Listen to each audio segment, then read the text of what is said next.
కొత్త సంవత్సరంలో రైతులకు పట్టాదారు పాస్ పుస్తకాలు అందనున్నాయి. 2026 జనవరి 2 నుంచి 9 వరకు ఊరూరా గ్రామ సభలు నిర్వహించి పంపిణీ చేసేందుకు రెవెన్యూ శాఖ చర్యలు ప్రారంభించింది.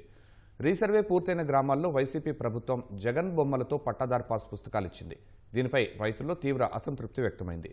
కూటమి ప్రభుత్వం అధికారంలోకి వచ్చాక గతంలో ఇచ్చిన 21.86 లక్షల భూ హక్కు పత్రాల స్థానంలో రాజముద్రతో కొత్త పట్టాదారు పాస్ పుస్తకాలు పంపిణీ చేయాలని నిర్ణయించింది. ఇందుకు 22,50,00,000 నిధులను విడుదల చేసింది. కొత్త పట్టాదారు పాసు పుస్తకాల ముద్రణ పూర్తయినా పంపిణీ కార్యక్రమం 8 నెలలుగా వాయిదా పడుతూ వస్తోంది. ఈ జాప్యం కారణంగా రైతులు ఇబ్బంది పడుతున్న విషయం ప్రభుత్వం దృష్టికొచ్చింది. దీంతో ముద్రణ పూర్తయిన పట్టాదారు పాసు పుస్తకాల్ని సత్వరమే రైతులకు అందించాలని ఇటీవల కలెక్టర్ల సదస్సులో సీఎం చంద్రబాబు ఆదేశించారు. ఆ మేరకు రెవెన్యూ శాఖ గ్రామ సభల ద్వారా పంపిణీకి కార్యాచరణ రూపొందించింది.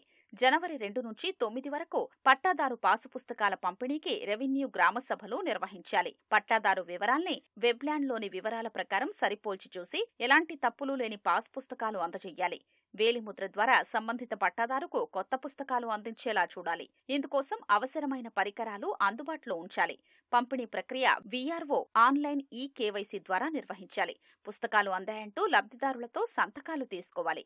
ఇది ఒక రిజిస్టర్లో తప్పనిసరిగా నమోదు చేయాలి. పాత భూ హక్కు పత్రాలు వెనక్కి తీసుకోవాలి. రీసర్వే చేసిన గ్రామాల్లో కొత్త పట్టాదారు పాసు పుస్తకాలపై విస్తృతంగా ప్రచారం చేయాలి.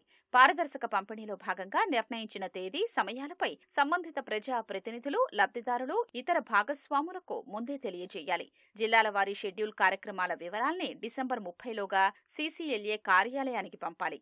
ముద్రణ పూర్తయిన పట్టాదారు పాసు పుస్తకాల్లో చాలా తప్పులు దొర్లాయి. వెబ్లాండ్లో ఉన్న వాటినే ముద్రించారు. చనిపోయిన రైతుల పేర్లతోనూ పుస్తకాలొచ్చాయి. ఫోన్, ఆధార్ నంబర్లతో పాటు రైతుల పేర్లు, తల్లిదండ్రులు, భర్త పేర్లలోనూ అక్షర దోషాలున్నాయి. కొన్ని నియోజకవర్గాల్లో పంపిణీ చేయాల్సిన మొత్తం పుస్తకాల్లో సగానికి పైగా తప్పులే ఉన్నట్లు ప్రజా ప్రతినిధులు కూడా పేర్కొంటున్నారు. ఈ విషయం ఉన్నతాధికారుల దృష్టికి కూడా వచ్చింది. ప్రభుత్వం వీటిపైన అధికారులకు దిశానిర్దేశం చేయడంతో పాటు లబ్ధిదారుల ఆధార్, ఇతర వివరాల్ని పరిశీలించి పుస్తకాల్లోని తప్పుల్ని అక్కడికక్కడే సరిదిద్దేలా తహసీల్దార్లకు ఆదేశాలివ్వాలి.